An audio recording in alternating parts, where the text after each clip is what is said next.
আজকের ভিডিওতে আপনারা শুনবেন মীন রাশির উত্তর ভাদ্রপদ নক্ষত্রের মানুষের 10টি শক্তিশালী দিক এবং 10টি বিশেষ দুর্বলতা। এটি খুবই জনপ্রিয় একটি ভিডিও। আশা করি আজকের এই তথ্য আপনার অনেক কাজে লাগবে। তবে নিজের শক্তিশালী দিক সম্পর্কে জেনে যেমন গর্বে ফেটে পড়বেন না, আবার দুর্বলতা জেনে হতাশ হয়ে পড়বেন না। আপনার শক্তিমত্তা এবং আপনার দুর্বলতা সমন্বয় করে নতুনভাবে আবার জীবন শুরু করবেন, নতুনভাবে সামনে এগিয়ে চলবেন। অবশ্যই আপনি নিজেকে পরিবর্তন করবেন, আর সেই কারণেই এই ভিডিওর এই তথ্যগুলো আমি শেয়ার করছি। তো আমি এই ভিডিও শুরু করছি, আপনারা ধৈর্য ধরে শেষ পর্যন্ত দেখবেন এবং নিজস্ব মতামত জানাবেন। বৈদিক জ্যোতিষশাস্ত্র অনুযায়ী মীন রাশির উত্তর ভাদ্রপদ নক্ষত্রের জাতক জাতিকাদের ব্যক্তিত্ব অত্যন্ত গভীর, রহস্যময় এবং আধ্যাত্মিক ভাবাপন্ন হয়ে থাকে। এই নক্ষত্রের অধিপতি হলো শনি এবং রাশির অধিপতি বৃহস্পতি। শনির শৃঙ্খলা আর বৃহস্পতির জ্ঞান, এই দুয়ের মিশ্রণে আপনাদের চরিত্র গঠিত হয়ে থাকে। আপনাদের প্রধান 10টি শক্তিশালী দিকের কথা বলেছি, তার মধ্যে প্রথম সেটি হলো গভীর আধ্যাত্মিকতা ও দূরদর্শিতা। আপনারা জাগতিক বিষয়ের চেয়ে জীবনের গভীর রহস্য, আধ্যাত্মিকতার প্রতি বেশি আকর্ষিত হয়ে থাকেন। অন্তর্দৃষ্টি বা সিক্স সেন্স অত্যন্ত তীব্র, যার ফলে ভবিষ্যতের ঘটনা বা মানুষের উদ্দেশ্য আগে থেকেই আঁচ করতে পারেন। এরপরের যে শক্তিশালী দিক সেটি হলো ধৈর্য ও সহনশীলতা। শনির প্রভাবে আপনারা মানুষের মধ্যে দেখবেন যে লেভেলের ধৈর্য আছে, আপনাদের মধ্যে তার চেয়ে বেশি ধৈর্য আছে, এবং যে কোনো পরিস্থিতি বা মানসিক চাপ, এই ক্ষেত্রে আপনারা অত্যন্ত শান্ত মাথায় তা মোকাবেলা করে থাকেন।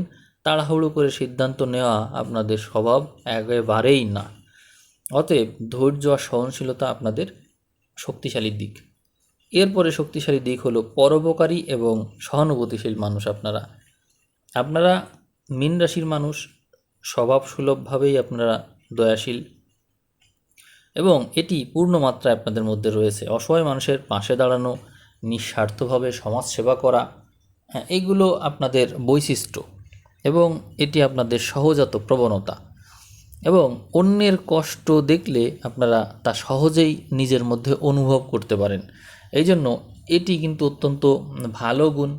আপনার মধ্যে পরোপকারিতা রয়েছে, সহানুভূতিশীলতা রয়েছে, এটি অত্যন্ত শক্তিশালী দিক আপনার চরিত্রের।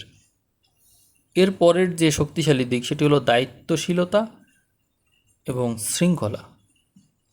আপনারা উত্তর ভাদ্রপদ নক্ষত্রের মানুষরা অনেক বেশি বাস্তববাদী এবং শৃঙ্খলা প্রিয় হয়ে থাকেন। কর্মক্ষেত্রে বা পরিবারের নিজেদের মধ্যে দায়িত্ব নিয়ে অত্যন্ত নিষ্ঠার সাথে পালন করে থাকেন আপনারা। এজন্য এটি আপনাদের চরিত্রে অত্যন্ত শক্তিশালী দিক। পঞ্চম যে শক্তিশালী দিক আছে সেটি হলো চমৎকার বক্তা এবং পরামর্শদাতা। আপনাদের কথা বলার শৈলী অত্যন্ত আকর্ষণীয় এবং গভীর জীবনবোধের কারণে মানুষের কাছে আপনারা ভালো একটা জায়গা পেয়ে যান। মানুষ আপনাদেরকে সম্মান করে, শ্রদ্ধা করে এবং আপনাদের কাছে পরামর্শ নিতে আসে। আপনারা আদর্শ শিক্ষক, পরামর্শদাতা বা পথ প্রদর্শক হিসেবে ভালো করতে পারেন। আপনাদের 6 নম্বর শক্তিশালী দিক সেটি হলো রাগ নিয়ন্ত্রণের ক্ষমতা। সহজে আপনারা উত্তেজিত হন না। আপনাদের সাথে কেউ খারাপ ব্যবহার করলেও তাৎক্ষণিক প্রতিক্রিয়া না দেখিয়ে নিজেদের আবেগকে নিয়ন্ত্রণ করতে পারেন এবং পরিস্থিতি ঠান্ডা মাথায় সামলাতেও পারেন। অতএব আপনাদের শক্তিশালী দিক হলো রাগ নিয়ন্ত্রণের ক্ষমতা। সপ্তম যে শক্তিশালী দিক আছে সেটি হলো বিশ্বস্ততা এবং নির্ভরযোগ্যতা। বন্ধু হিসেবে আপনারা অত্যন্ত বিশ্বাসযোগ্য এবং নির্ভরযোগ্য। সম্পর্কের ক্ষেত্রে আপনারা অত্যন্ত সৎ। বন্ধু বা জীবনসঙ্গী হিসেবে আপনাদের ওপর চোখ বন্ধ করে ভরসা করা যায়। আপনারা যে কোনো মূল্যে নিজেদের দেওয়া কথা আর গোপনীয়তা রক্ষা করতে পারেন। এই জন্য আপনারা অত্যন্ত বিশ্বস্ত এবং নির্ভরযোগ্য বন্ধু হয়ে থাকেন। আপনাদের মধ্যে অষ্টম যে বৈশিষ্ট্যটা আছে শক্তিশালী দিক হিসাবে, সেটি হলো বৈরাগ্য এবং আত্মনিয়ন্ত্রণ। ভৌতিক বা জাগতিক সুখ স্বাচ্ছন্দ্যের প্রতি আপনাদের অন্ধমোহ থাকে না। যে কোনো পরিস্থিতিতে নিজেদের মানিয়ে নিতে পারেন এবং চরম দুঃখ বা সুখেও নিজেদেরকে স্থির রাখতে পারেন। এই এক অদ্ভুত ক্ষমতা আপনাদের মধ্যে। এই জন্য বৈরাগ্য এবং আত্মনিয়ন্ত্রণ আপনাদের চরিত্রের খুবই শক্তিশালী দিক। নবম যে বৈশিষ্ট্য আপনাদের মধ্যে আছে সেটি হলো আপনারা কঠোর পরিশ্রমী। আপনারা ভাগ্যের চেয়ে কর্মে বেশি বিশ্বাস করেন এবং শনির প্রভাবে আপনারা সাধারণত অলস হন না। জীবনের লক্ষ্য অর্জনের জন্য আপনারা দিনের পর দিন নীরবে কঠোর পরিশ্রম করে যেতে পারেন। এটি আপনাদেরকে সর্বদা সকল কাজে সাফল্য দিয়ে থাকে। আপনাদের সর্বশেষ এবং দশম যে শক্তিশালী দিক আছে সেটি হলো ক্ষমাশীলতার মানসিকতা। দীর্ঘকাল শত্রুতা বা ক্ষোভ পুষে রাখেন না মনের মধ্যে। এই জন্য কেউ ক্ষতি করলেও একসময় তাকে ক্ষমা করে দেন এবং অতীত ভুলে আবার জীবনের সামনের দিকে এগিয়ে যাওয়ার মানসিকতা রাখেন। এটি আপনাদের চরিত্রের অত্যন্ত শক্তিশালী দিক। আপনাদের শক্তিশালী দিক তো জানলেন, এখন জানবেন দুর্বলতা। দুর্বলতা জেনে সেগুলো অবশ্যই কাটানোর চেষ্টা করবেন। প্রথমেই বলবো অতিরিক্ত রহস্যময়তা এবং গোপনীয়তা। নিজেদের মনের কথা বা পরিকল্পনা সহজে কারোর সাথে শেয়ার করেন না। এই অতিরিক্ত গোপনীয়তার কারণে পরিবারের মানুষ বা বন্ধুরা প্রায়ই আপনাদের ভুল বোঝেন এবং আপনাদেরকে একাকী মনে করে, যে আপনারা কারোর সাথে কিছু শেয়ার করতে চান না, নিজের মতো নিজে থাকতেই পছন্দ করেন হয়তো। এই জন্য সব কিছু থেকেই কেন জানি আপনি সবার সাথে থেকেও একটু বিচ্ছিন্ন প্রকৃতির। দ্বিতীয় দুর্বলতা হলো অতিরিক্ত চিন্তা করা এবং মানসিক অবসাদ। যে কোনো বিষয় নিয়ে প্রয়োজনের চেয়ে বেশিই ভাবেন এবং জীবনের অন্ধকার দিক বা আধ্যাত্মিক শূন্যতা নিয়ে বেশি ভাবার কারণে সহজেই ডিপ্রেশনের শিকার হন।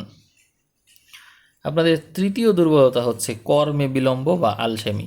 অর্থাৎ শনির যে নেতিবাচক প্রভাব আছে তা কখনো কখনো আপনাদের মধ্যে প্রচণ্ড অলসতায় ভর করে এবং কাজ শুরু করতে আপনারা দীর্ঘ সময় নেন এবং আজকের কাজ কাল করব এমন মানসিকতার কারণে অনেক ভালো সুযোগ আপনারা হাতছাড়া করে ফেলেন। এরপরে যে শক্তিশালী যে দুর্বল দিক আছে সেটি হলো একাকিত্ব এবং সমাজ বিমুখতা। আধ্যাত্মিকতার সাপেক্ষ হিসাব করলে এগুলো সব ইতিবাচক দিক, কিন্তু বাস্তবতার সাপেক্ষে এটি নেতিবাচক দিক।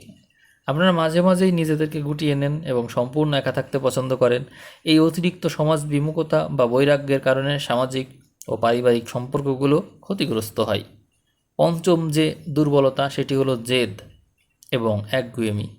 বাইরে থেকে শান্ত মনে হয়, কিন্তু ভেতরে ভেতরে অত্যন্ত অনমনীয় এবং জেদি হয়ে ওঠেন আপনারা। এবং এটি হতে পারেন, গ্রহ নক্ষত্রের পজিশন তো অবশ্যই বিবেচ্য বিষয়, কিন্তু এমনটা আপনারা হতে পারেন। কোনো বিষয়ে একবার যদি নিজেদের ধারণা তৈরি করে ফেলেন তাহলে সহজে অন্যের যুক্তিতে সেই সিদ্ধান্ত আপনারা সহজে পরিবর্তন করতে চান না। আপনাদের ষষ্ঠ দুর্বলতা হলো অতিরিক্ত ত্যাগ স্বীকারের মানসিকতা। অন্যের উপকার করতে গিয়ে আপনারা প্রায়ই নিজেদের স্বার্থ, সময় এবং অর্থের বড় ক্ষতি করে ফেলেন। অনেকেই এই সরলতা আর ত্যাগের সুযোগ নিয়ে আপনাদেরকে ঠকিয়ে দিয়ে চলে যায়। অতএব এটি আপনাদের একটা বড় দুর্বলতা। সপ্তম যে দুর্বলতা আছে জীবনের শুরুতেই অতিরিক্ত সংঘর্ষ। এই উত্তর ভাদ্রপদ নক্ষত্রে জাতক জাতিকা হিসেবে আপনারা জীবনের প্রথমার্ধ বা যুব বয়স পর্যন্ত প্রচণ্ড সংগ্রাম সংঘর্ষ করেন। শনির পরীক্ষা দিতে হয় আপনাদের, তার কারণে সব কিছু একটু দেরিতে হয়।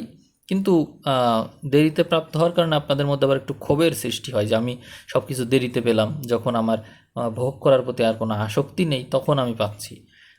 তো এটি হচ্ছে আপনাদের জীবনের একটা দুর্বলতা। আপনাদের মানে এটা জন্মগতভাবেই একটা দুর্বলতা, যেটি আপনার নিজের তৈরি না, কিন্তু সেটিও দুর্বলতাই। এরপরে যে অষ্টম যে দুর্বলতা আছে সেটি হলো নির্মম সত্যবাদিতা। আপনারা নির্মমভাবে সত্যবাদী, অন্যায়ের সাথে আপোষ তো করেনই না, সত্য কথা সরাসরি মুখে বলে ফেলেন। স্পষ্টবাদিতার কারণে কখনো কখনো কঠোর সত্য বলার কারণে কাছের মানুষের শত্রু হয়ে যান আপনারা এবং মানুষ আপনাদের উপর বেশি রুষ্ট থাকে। এরপরে যে নবম দুর্বলতা আছে সেটি হলো উদাসীনতা এবং বাস্তব বিমুখতা। আপনারা মাঝে মাঝে জাগতিক বিষয়, ক্যারিয়ার বা অর্থ উপার্জনের প্রতি চরম উদাসীন হয়ে পড়েন। সংসার বা বাস্তব জীবনের দায়িত্ব থেকে মন উঠে যায়, কেবল আধ্যাত্মিক বা দার্শনিক চিন্তায় ডুবে থাকার প্রবণতা দেখা যায়। ফলে এই উদাসীনতা এবং বাস্তব বিমুখতার কারণে পরবর্তীতে আর্থিক সংকটে পড়তে হয়, বা কোনো দায়িত্ব নিয়ে সেই দায়িত্ব ঠিকমতো পালন না করতে পারার যে দুর্নাম বা গ্লানি, সেটি সহ্য করতে হয়। সর্বশেষ যে দুর্বলতা আছে সেটি হলো অভ্যন্তরীণ ক্রোধ। ভিতরে একটা ক্রোধ আছে, এই ক্রোধ কেউ দেখতে পায় না, মনের ভিতরেই থাকে, সেটি ক্ষোভ আকারে জমতে থাকে। এই চাপা ক্ষোভ থেকে দীর্ঘদিন পর হয়তো সেটি বিস্ফোরিত হয়, তখন চারিপাশের মানুষের জন্য তা অত্যন্ত ভয়ানক রূপ ধারণ করে। আমি আপনাদের বলবো যে আপনারা আসলে এক ধরনের শান্ত যোদ্ধা। জীবনের মূল উদ্দেশ্য আপনাদের আধ্যাত্মিক উন্নতি এবং মানব সেবা। আপনারা যদি অতিরিক্ত চিন্তা করার অভ্যাস করতে পারেন, ত্যাগ করতে পারেন এবং অলসতা কাটিয়ে উঠতে পারেন, শনি এবং বৃহস্পতির আশীর্বাদে আপনারা জীবনে চরম সফলতা এবং মানসিক শান্তি অবশ্যই লাভ করতে পারবেন। তবে আমি যা বললাম এর মধ্যে অনেক কিছুই মিলবে না, কারণ গ্রহ নক্ষত্রের পজিশন সবার একরকম থাকে না, তার জন্য একটু ফারাক তো থাকবেই, কিন্তু তারপরও যা বলেছি অধিকাংশ মিলবে। তো কেমন লাগলো ভিডিও শুনলেন? আপনাদের দোষ গুণ মিলিয়ে কেমন লাগলো? দোষ থাকলে সেগুলো সংশোধন করবেন, গুণ থাকলে তা ধরে রাখবেন, দুটো মিলে একে অন্যের সাথে সমন্বয় করবেন। তো নিজেদের মতামত জানাবেন, ভিডিওতে কমেন্ট করবেন, শেয়ার করবেন। সবাই ভালো থাকবেন। সবাইকে অসংখ্য ধন্যবাদ।